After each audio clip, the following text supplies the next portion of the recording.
Now, what does that tell you? It tells you something about the old KGB has been completely hijacked by the CIA. That's what we learned from that whole incident. You also from the Western intelligence apparatus. I shouldn't say just the CIA. It includes MI5. It also includes Mossad. Yeah, I don't know that it was actually hijacked. I think they're all in cahoots with each other. I mean, just go back to World War II. Go back to the bomb in Hiroshima. We not only did not have the right trigger device, we certainly did not have an implosion device even close, but we did make the casing for it. The bomb was actually made in Germany. It was brought over on a U-boat, flown to the base in New Mexico, loaded into the casing, which it perfectly fit, by the way, loaded onto the airplane, flown to Japan, and it worked. It detonated the first time. Now that's right. not a hijack. That's collusion between two right. Well, factions. the Western intelligence apparatus is largely the same people. One of the things I did learn was the old takedown of Europe, dating back now before World War I, going into the roundtable networks and some of the banks that took down the monarchies. You know, that all did happen. The wars were funded by a lot of the same interests and the same sides at the very top. What we see during World War I is that expansion of those interests. Of course, they established the Federal Reserve here and then continued that sphere of influence. Now, post-World War II, when they set up some of the larger entities, like the World Bank and the UN, the IMF, things like that, they're still playing their game. Now, the Western intelligence apparatus is essentially a part of one security state. One thing that people have to understand is the security clearances. There are two pyramids of control. There's the pyramid we think of, which is there's local, state, federal government, and then there's just all compartmentalized, and each department has a boss, and that boss has a boss and a supervisor, and and the buck stops at the president. That's the public idea of control. Then there's the other sphere, the other pyramid, I should say, which is actually the real one. This is called the national security state. This is security clearances.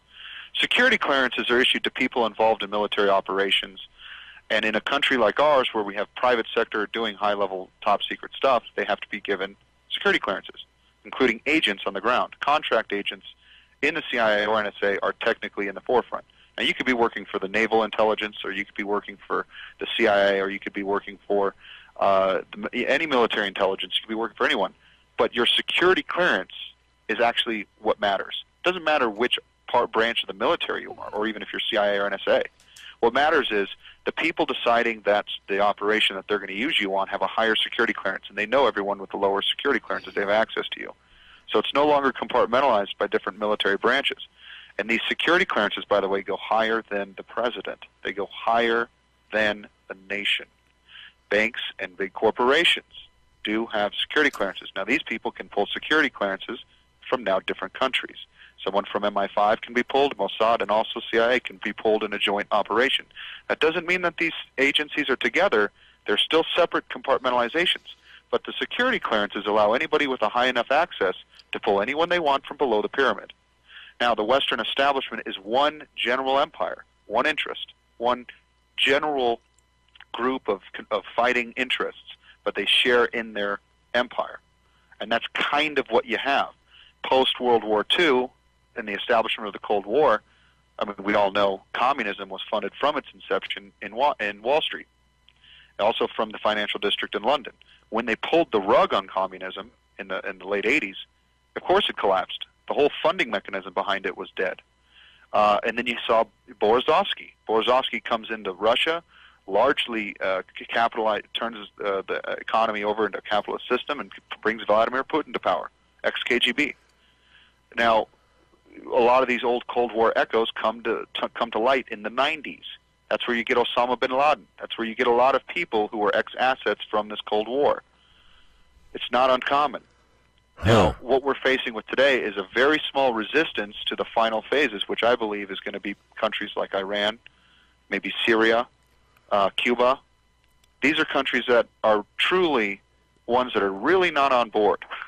These are the rogue nations that have under the radar, under the smoke screen, in the dark of night, under the guise of religious freedom, have put together at least the ability to stick the thumb in the eye of this pyramid of secrecy. My question is, and my observation is, a pyramid goes up to a point. Sure, we're talking about levels of security clearances and people being able to pull assets from lower levels. Who is at the top? The best evidence we've seen, according to the credibility, and this is something I did in Core Corruption, there's L. Fletcher Prouty. Now, can we trust what he says? Well, he did run Black Ops at a height of the Cold War. It is fair to say he's credible. Does that mean that we can trust him? Well, anybody in military intelligence could be pulling a disinformation operation. One of the things we have to remember is counterintelligence programs include disinformation, they include provocateuring, they include gathering, they include different various operations.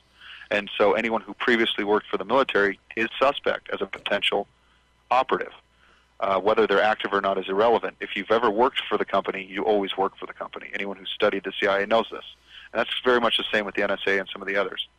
So L. Fletcher Prouty, when he wrote his book, what does that mean? Well, remember, he had to get permission to say things before he could write it. So if it's written, there's a reason you know. So one of the reasons we don't understand who's at the top of the pyramid is because there's still a control over making sure that doesn't get published. There are journalists, however, who have attempted to tell people some of these figures near the top. Danny Casolaro, I believe, was one of these. I think the reason he was killed was because he got too close. He understood who had access to the Promise software system, and that was just too much of a threat. The Promise software was the key, the Achilles heel, if you will, to a major institution in modern-day software. They need that in secret hands. It's in the private sector somewhere. Whoever has the keys to the back door of Promise during the time had access to all global trading in real time. They had access to the bank accounts. They had access to everything. That's a serious threat, and he was trying to expose who was behind that. So, of course, he ended up killing himself, found dead in a bathtub, sure, right before he was going to publish his book. And so I guess at the height of your career, sometimes you want to walk the plank, I guess. I don't know. Of course, you can be a conspiracy theorist like me and go for... Here's the thing. You also have the evidence of, for example, the Bilderberg Group, which was for a long time mocked at. It was mocked at. It was laughed at. Now, in the late 90s, some documentaries came out proving these meetings do happen. And we know from just the last 10 years, there's more than just enough confirmation about these meetings. Now, these were laughed at to ever occur. Now, we still don't really understand what goes on in these meetings. We know that some of the most powerful tycoons and industrialists and bankers attend. Is it an open process? No. We don't even get it reported on. The intentional blackout in the media has got to tell you something about some control issues there. Who does not want people to know about this meeting? So is that suspect? Of course. That might be near the top of the pyramid when we're talking about players, major players near the top of the pyramid. Then you can go some of these other conspiracy theorists that I've read will get into, the theory that it's just the banks and the big corporations and things like that. Could it be? Of course. The banks did fund both sides of all the major wars. That's usually a good sign that they have something in common on international grounds larger than the sovereign state. That would be a suspect of somebody with some major manipulative power. Of course that's a suspect. So altogether, this is kind of the same theme. I've never seen anyone who has been able to prove beyond any reasonable doubt anybody at the very top of the pyramid, although we do have some names, some families, some bloodlines, and a few major corporate and banking interests at the top that we know are pretty near the top. I would say if we wanted to start an investigation, you'd start with these guys, and you'd go down from there. You'd probably end up, just like any investigator would in a crime, you'll find who you need to find if you just start with these. And we know who those are. If this country ever takes this seriously, which it looks like they're starting to, we know where to start. But again, that's a dangerous ground too. We're seeing a lot of radicalization, 10th Amendment declarations, people that are really getting into sovereignty right now and civil liberties. This is the early signs of something that would be considered more than just revolutionary. Yeah, well, before we get into that, let's go ahead and take a 2-minute break. My guest is Jonathan Elinoff. You don't want to miss the next hour. Trust me, we talked a little bit off the air, and this is going to be really, really dynamite stuff. So don't go away. We'll be back in about 2 minutes with more X Squared Radio and Jonathan Elinoff. Well, I dreamed